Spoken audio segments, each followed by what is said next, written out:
नाम जो है स्वामी कृष्णाचार्य साहब, ये जो है इलाहाबाद के बहुत भाव है। और आपका ये भी इलाहाबाद के मतलब इलाहाबाद नहीं अल्लाहाबाद है बल्कि बोलो उसको, आपका फरमान है अल्लाहाबाद है बल्कि बोलो। तो बहरहाल कल से आए हमसे दूसरे मुबल्लिगीन से मुलाकात करें तो उनके ख्यालात से ऐसा मालूम होता है कि हिंदुस्तान जन्नत निशान जल्द से जल्द मिलेगा। ऐसे साधु संत मिलते रहेंगे तो बराबर जल्द मिलेगा। बहरहाल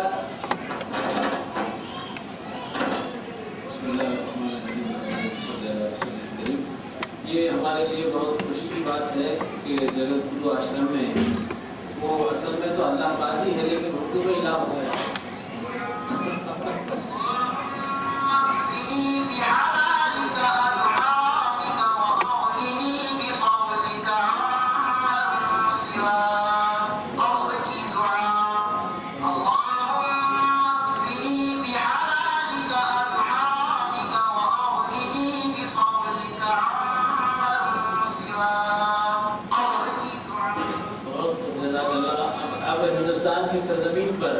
जबकि हर तरफ लोग जो है अपनी सिर्फ कुर्सी की बचाने के लिए या सिर्फ जो है सत्ता में आने के लिए लोगों को धर्म के नाम पर आपस में लड़ा देते हैं, तो ऐसे जो है इंसानों को आपस में मिलाने के लिए आपको कुरान से मोहब्बत, गीता से मोहब्बत और फिर इलाहाबाद जो आपका गांव है उसको अल्लाहाबाद कहना, ये खुद इस बात की दलील है कि आपका सीना जो है इंसानों के लिए खुला हुआ है और बहुत खुले जहन से आप यहाँ पर आए हैं। और ये इस जगत गुरु आश्रम के जो बानी हैं उनका भी मिशन यही था कि इंसानों को जो लोगों ने जो है ना बैठे गरीब पुरुष जो आके हिंदुस्तान के अंदर जो है तफरका डाला और लोगों को लड़वा दिया, महज जो है अपनी इक़्तिदार को संभालने वो करने के लिए न सिर्फ ये कि जाते जाते जो ना मुल्क के जो टुकड़े करके उनके अंदर मुस्तकिल दुश्मनी डाल करते हैं। ये असल में गरीब पुरुष ने जो है हिंदुस्तान की आवाम बहुत ही जो है ऐसी भोली भाली आवाम कि यहाँ पर हर कोई जो है बात को ये खुद सत्य में चिमटे कर जो है हिंदुस्तान का जो बहुत बड़ा कि सबसे ऊपर जो पार्लियामेंट और त्रिमूर्ति के नीचे जो लिखा हुआ है कि हमेशा सच की फतह होने वाली है, तो ये सच की तलाश करने वाली कौन है, तो इसको हम अलग नहीं कर सकते। बहरहाल के जगत गुरु आश्रम में आप जब आए हैं तो आपका हम बहुत जो है आपकी दिल की गहराइयों से हृदय से आपका जो है स्वागत करते हैं। और यहाँ पर आप जब हमारे लोगों से जब सुनते हैं तो ये जिस तरीके से गांधी जी ने कहा था कि मुझे सूफिया के इस्लाम से बड़ी मोहब्बत है, मैं सूफिया के इस्लाम को मानता हूँ क्योंकि उनके पास सूफियों के पास में कोई भेदभाव नहीं होता। जब आपने यहाँ पर एक मौलवी को एक मुसलमान को यहाँ पर मस्जिद के अंदर कुरान हदीस के साथ साथ गीता वेद पुराण शास्त्र सभी को आपने जब सुना है तो खुद इस बात की दलील है कि हमको तमाम मजहबी किताबों से दिलचस्पी है। हम हिंदुस्तान के अंदर जितने भी अवतार ऋषि मुनि आते हैं हम सबको सत्य मानते हैं। तो इसीलिए हजरत हमारे गुरु जी ने एक 5 उसूल अमन के जो बनाए थे उसका पहला उसूल जो है यह है एको जगदीश्वरा एको जगत गुरु सर्व अवतार सत्या सर्व धर्म ग्रंथ सत्या समता सम्मेल प्रार्थना। तो इन मौजूआत पर ही जो है हिंदुस्तान को जो है ये आपसी इंतशार से बचाने के लिए ये धर्म प्रचारक जो इस लिबास में नजर आ रहा है आपको कि अपनी पूरी जिंदगी उसके लिए डिवोट कर चुके हैं और ये बिला किसी तनख्वाह के न इनको किसी अंदर से न बाहर से कहीं से कोई मदद नहीं मिलती। ये सिर्फ ईश्वर के नाम पर जो खुदा के नाम पर अल्लाह के नाम पर जो है इस काम का प्रचार करने के लिए दिए हुए हैं। ऐसी जगह पर स्वामी मनुष्यानंद स्वामी जी इतने बड़े जो है वो आपको कुंभ के मेले में ऋषिकेश के जो है ना इसके अंदर जो है ना हमको बुलाए थे और हमारे अभी जिस बच्चे ने आपके सामने तकलीफ की है इस बच्चे के दादा जो है इस सिलसिले में जो है ना वहाँ पर बड़े पूरे मंडली के साथ वहाँ पर गए थे और उस्मानी साहब अल्लाह जिसका नाम था। तो बहरहाल ये सूफी संतों का मामला है। आप यहाँ पर आए हैं तो आपका जो है बड़ा हार्दिक जो है आपका स्वागत किया जाता है और आप अपने ख्याल का इज़हार करें। बहुत बहुत शुक्रिया। परमात्मा की असीम कृपा से हम कुछ कहने के लिए नहीं आए हैं, सिर्फ आप सबका स्नेह देखने के लिए आए। मैं क्या कह सकता हूँ जो संसार को कुछ दे नहीं सकता वो कह भी नहीं सकता। कहने के लिए तो संसार बहुत कुछ कह सकता है पर उसके बस की बात नहीं है जब खुदा चाहे तो होगा। हमें यहाँ तक आने के लिए आप सबका पूर्ण सहयोग प्रदान हुए हैं और ऐसा प्रेम भावना आप सबके दिल में सदा रहेगा तो यहाँ पे हजारों संत महात्मा हमेशा आते रहेंगे। आशा यही व्यक्त मैं करता हूँ कि आप सबका ऐसा स्नेह हमेशा सबको बांटते रहिए। जैसा कि मैंने सुना ही था, बल्कि अपने आंखों से आकर के यहाँ पे देखा भी। और इस बात का प्रूफ है कि मैं ज्यादा टाइम लेट न करके आप सबके सामने 2 शब्द में ही सारी बातों का सारांश सिर्फ अल्लाह ईश्वर कार्ड के ऊपर आपसे कहना चाहता हूं। अल्लाह एक शब्द है इस शरीर रूपी ट्रेन को चलाने के लिए। अल्लाह इस शरीर रूपी ट्रेन को चलाने के लिए वो ड्राइवर, और ईश्वर इस शरीर रूपी चलाने के लिए टीटी, और गार्ड जो इस शरीर रूपी ट्रेन के रक्षक है। तीनों का सारांश एक है, समझने वाले का काम अनेक है।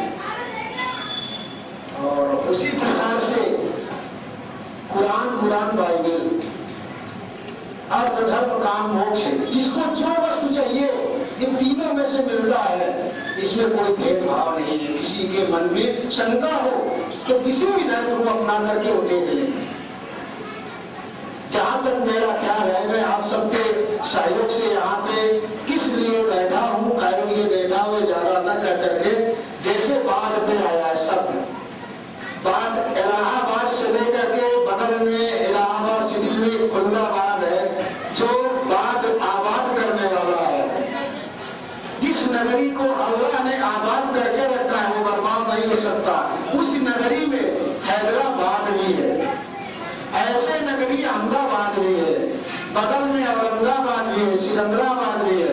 ऐसी नगरी को हम बार बार गुजारिश करेंगे, आबाद नहीं है, बर्बाद नहीं, आबाद है।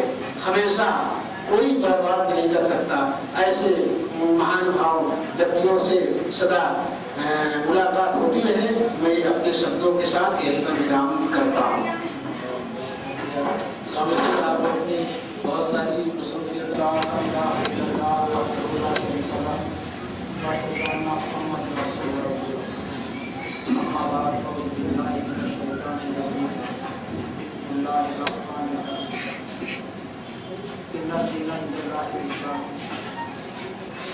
हमारे पास पंडित जी आए हुए हैं, बहुत खुशी की बात है। भगवद गीता में एक श्लोक है, यस्यास्त्र विधि मुद्रिज्या वर्तते कामकार्तः न स सिद्धिम अवाप्नोति न सुखम न परागति। यानी जो इंसान भगवान की भक्ति में जो लीन होना चाहता है, वो इंसान शास्त्र के विधान पर अपनी जिंदगी को बसर करे। यस्यास्त्र विधि मुद्रिज्या वर्तते कामकार्तः न स सिद्धि। ना तो शास्त्र के विधान को छोड़कर वो इंसान ना सिद्धि पा सकता है, ना सुखम, और वो सुख भी पा नहीं सकता है, ना परांगतिया, उसको है ना शांति प्राप्त हो नहीं सकती। लिहाजा अभी साधु महाराज हम देखते हैं शांति के लिए तलाश करते करते, और यहाँ के हैदराबाद के सरजमीन पर आकर यहाँ पहुँचे हैं। आपकी जो मन की सही जो इच्छा है, जो शांति को पाने की जो इच्छा है, भगवान ईश्वर ने आपको यहाँ तक पहुँचा दिया, ताकि ये जो सरजमीन है, यह सरजमीन के मुताल्लिक कई हजारों साल पहले यहाँ के हिंदुस्तान के महासंकल्प संध्या बंधन में ये सरजमीन की तारीफ की गई है। तो वो क्या है, यानी हर एक शुभ कार्य में यहाँ के हिंदू पंडित जितने भी हैं, ये मंत्र को पढ़े बिना उनके जो शादी ब्याह नहीं होते और उनके जितने भी शुभ कार्य नहीं होते। तो ये क्या है मतलब, शुभे शोभने मुहूर्ते श्री गोविंद गोविंद महाविष्णुराज्ञाया प्रवर्तमानस्य आद्य ब्राह्मण द्वितीय प्रारब्धे। शुभे शोभने मुहूर्ते श्री गोविंद गोविंद महाविष्णुराज्ञाया प्रवर्तमानस्य आद्य ब्राह्मण द्वितीय प्रारब्धे। वो आदि ब्राह्मण के वंश से हिंदुस्तान के अंदर यहाँ पर द्वितीय प्रारब्ध है, यानी दूसरी मर्तबा आने का जिक्र है। और कौन से जमाने में आएंगे, कब आएंगे, उसका भी यहाँ पर जिक्र है। पार्थिवकल्प, अनंतकल्प, कूर्मकल्प, ब्रह्मकल्प, वराहकल्प, श्वेतवराहकल्प, प्रलयकल्प, आदमकल्प, सावित्रीकल्प, नवकल्पानां मध्ये षष्ठमे श्वेतवराहकल्प। यानी वो जो महाविष्णु मूर्ति का जो आने का जो जिक्र है, तो यहाँ पे जो बताया गया है, यानी श्वेतवराहकल्प, यानी वो जमाने को बताया जा रहा है कि श्वेतवराहकल्प, यानी श्वेता कहते हैं सफेद को, सफेद, और वराह कहते हैं सुवर, यानी सफेद सुवर खाने वाली जो कौम हिंदुस्तान के सरजमीन पर जब हुकूमत करते रहती है, वही जमाने पे वो महाविष्णु मूर्ति यहाँ पे तशरीफ लाई हुई है। और ये भी जमाना गुजर गया है। और इसके बाद आपका कौन से वंश है आप? श्रीमद आदि विष्णु, मत्स्य, कूर्म, वराह, नरसिंह, वामन, भार्गव, राघव, कृष्ण बौद्ध अवतारानंतरे कल्कि अवतार निवास है। यानी 9 अवतार है हिंदुस्तान के सरजमीन पर, और 10वें अवतार जो भी है कल्कि अवतार कहा जाता है। और कल्कि अवतार के निवास है, यानी उनकी वंश है नहीं ये कल्कि अवतार का, यानी आपके वंश है ना, फिर हिंदुस्तान के सरजमीन पर शांति धर्म को कायम करने के लिए फिर यहाँ पर तशरीफ आई। तो मतलब यहाँ पे द्वितीय प्रारब्ध का जो जिक्र आता है, तो प्रथम प्रारब्ध कहाँ है उसको भी हम जानना जरूरी है।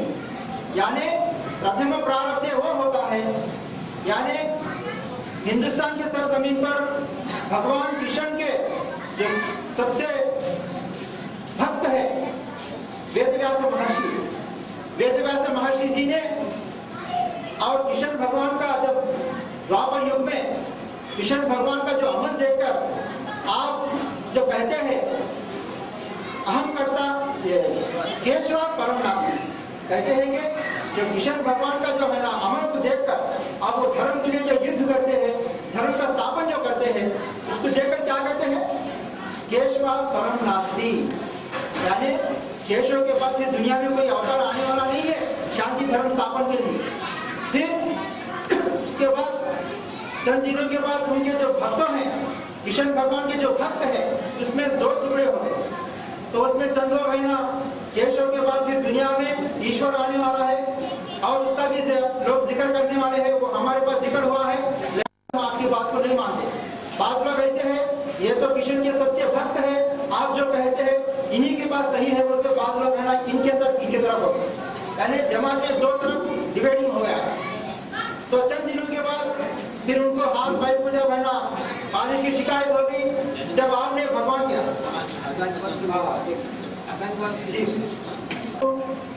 जब बारिश की शिकायत होगी, पक्षवाद जो आ गया, जब उस वक्त आपने है ना भगवान कृष्ण से जो दुआ किया मेरे से क्या गलती होगी, लिहाजा भगवान मेरे को एक रास्ता दिखा। जब चंद दिनों के बाद श्री कृष्ण भगवान ने आपके जो स्वप्न में आकर कहते हैं, वेदव्यास महर्षि आप जो भी कहते हैं केशव परम नास्ति, यह गलत है। अहम कर्ता जगत कर्ता महेश्वरम बोले, अहम कर्ता जगत कर्ता महेश्वर, यानी मुझे पैदा करने वाला, सारी सृष्टि को पैदा करने वाला वो महेश्वर है, वो दुनिया में तशरीफ लाने वाले हैं, वो कलयुग में आएंगे और उनके जरिए से दुनिया में शांति ही शांति हो जाएगी। लिहाजा इसके मुताबिक आपने जब भविष्य पुराण जब लिखा है, कई चीजें इसके अंदर पाए जाते हैं हमको जो भविष्य पुराण में, और आप आखिरी अवतार है, कल के अवतार के जरिए से ही यानी शांति धर्म कायम होता है। वो कल के अवतार के मुताबिक आपने अपने वचनों में फरमाया, आचार्यों ने समन्विता मोहम्मद इतिख्याता स्वशेषाता समन्विता, और मोहम्मद सल्लल्लाहु अलैहि वसल्लम जो दुनिया में तशरीफ लाने वाले हैं, सारे शिष्यों को अपने जैसा समान करके है ना ज्ञान देने वाले हो। और वेदव्यास महर्षि को सूत ऋषि ने सवाल किए, है वेदव्यास गुरु महाराजा, अब तो आने वाला जो कलयुग है, कलयुग में हम कौन से गुरु के जरिए से मुक्ति पा सकते हैं? और आपने फरमाया, इसका सवाल और जवाब है संस्कृत के जबान में है वो, अपार संसार समुद्र तपे संवर्तन शरणम की मुक्ति गुरु